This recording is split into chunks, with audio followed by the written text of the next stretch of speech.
Hello all, and welcome to this evening's beer review, which I'm dubbing the lazy beer review, because I've been lazy. I've just been playing Civ 4 all day. I did a few chores, but yeah, I've been mostly lazy, because why not? Why not?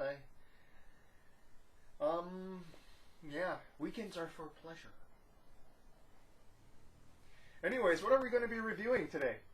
We are going to be reviewing the last of the box set, and I haven't quite decided whether or not I'm going to be buying some more Kona Brewing, because there's a couple of 6-packs out that I haven't reviewed yet, and they're quasi-local, and it really depends. It's oddly getting harder for me to go and find a local beer on my side of the island outside brew pubs, just because it seems like it's really annoying, but most of the liquor stores are switching to more, macro brews, big brewers, and fake craft. And the first time I'm saying fake craft, but I am getting a little bit annoyed by how much they are appearing on the shelves, and blocking out more local beer. So, Dragonfruit IPA. Now, if you don't know, Dragonfruit's actually one of my favorites. Comes in white and red varieties, and the red one is really red. The juice will go and turn white clothes like bright red. But let's read the label, shall we? Our limited release Lanai series is a collection of island-inspired beers created by our brewmaster in Kona over the past 2 decades, to highlight unique tropical island flavors and remind us why Hawaii is so special. Now, this is 6.8 ABV, so it's actually quite big for Kona. And now I'm starting to think, oh yeah, I just talked about fake craft, and since now they are wholly owned by InBev, Anheuser-Busch InBev, it is, I guess this kind of falls under that category, but I like Dragonfruit. It's just out of season right now. Season ended about a month or 2 ago. When it was in season, I was eating it at least once a week. I really like it. It's sort of a fruit that grows as part of a cactus plant. It doesn't have a very strong flavor. It has a very interesting texture and very refreshing on the palate, but the flavor is not too strong. It's sort of sweet in a way that really... cactus sweet. I mean, the only other thing I can kind of compare it to is other sort of cactus tasting things. It's that sort of juicy. It's juicy in its own way, herbaceous. We'll see how well this kind of matches it.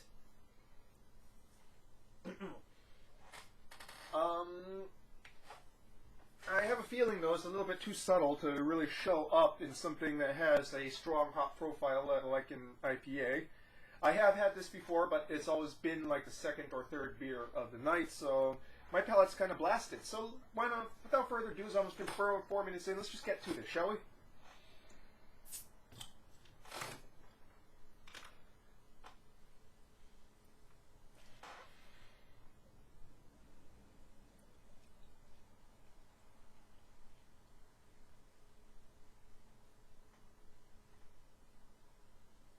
God dang it. I overdid the pour there. Oh well. So, golden yellow, deep golden yellow, almost coppery overtones, nicely carbonated, with a thick white head. Well, off-white head. Maybe a little bit of froth there. Okay. Got sort of dank hop smell. Tropical fruit under that.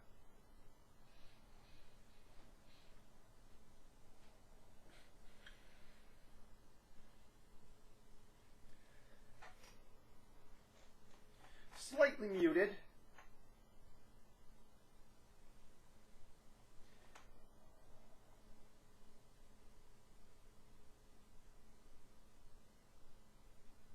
Ready to crackery malts underneath the hopping.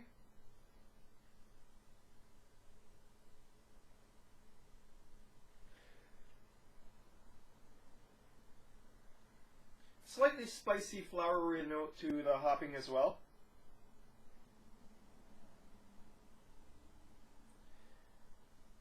And a sort of undefined sweetness.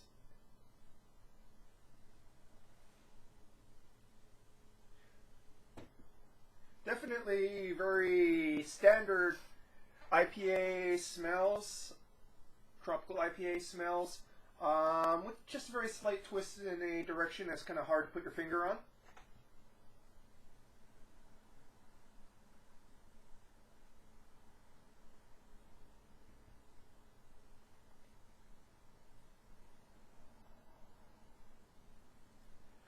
Fairly thick mouthfeel.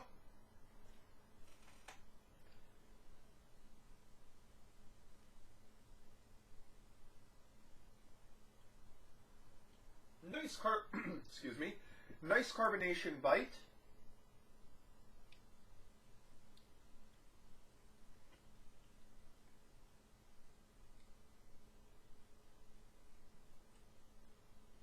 There is some bittering, lasting bittering finish, not very intense, not tongue-scorchingly bitter. Has almost citrus zest, sort of like dimensionality to that lasting finish. So nice. It's not overly tannic.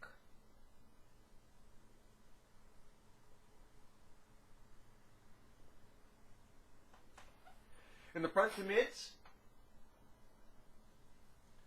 sort of sweet malts, definitely more to the bready to biscuity side. Underneath that hopping.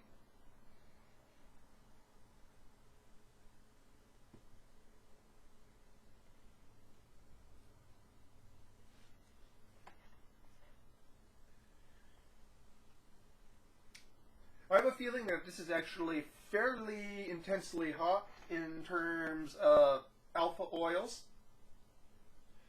but there's a lot of residual sugar in there, and it kind of balances out quite nicely.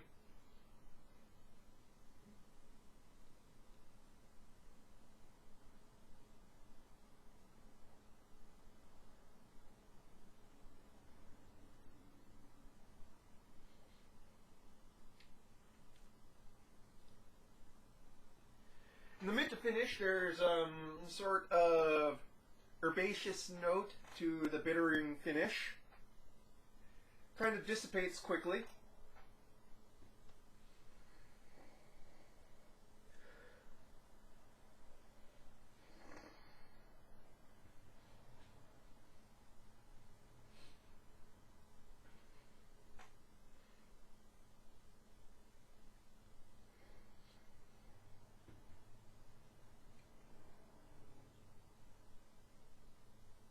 Okay, so where the dragon fruit kind of shows up is in the very top of the effervescent notes. There's just a slight sort of dragon fruitish note. It's very difficult to say, you can't really relate it very well. And also to a lesser extent on the palate at the same time in the mids.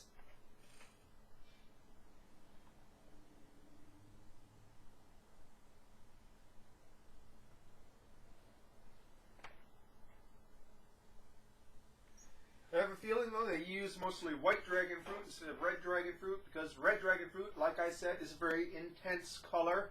It would almost certainly color the beer if used as an adjunct in any amount that would allow for flavor to kind of pass through.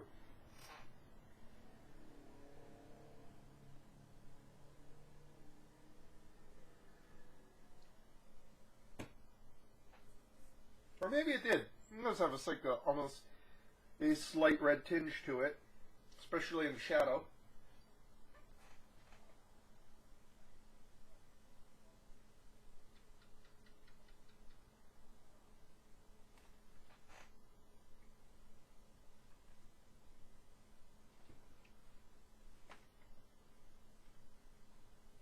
As it warms up a bit, hopping is getting a bit more bitter.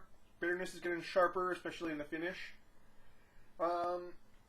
which is kind of sad. It's very rare, but this is one that seems that it's a little bit better when it's on the colder side rather than as it warms up, as many beers are. Well, IPA style beers are. So, it's hard to really review this. This is a sort of IPA. It does seem to be going somewhere kind of different, but it doesn't seem to be having really something that's like, yeah, that's Dragonfruit. But again, it's very difficult to kind of say, yeah, that's Dragonfruit by flavor alone, since it's a very subtle flavor. It's not one that would really stand up to strong hopping all that well. And so, I have to say, yes, this is a fairly interesting beer. It's worthy of a try. It's not going to blow your mind. It's not going to take you to exciting new places, but it's one that's worth a shot. It's not a waste of money, I suppose.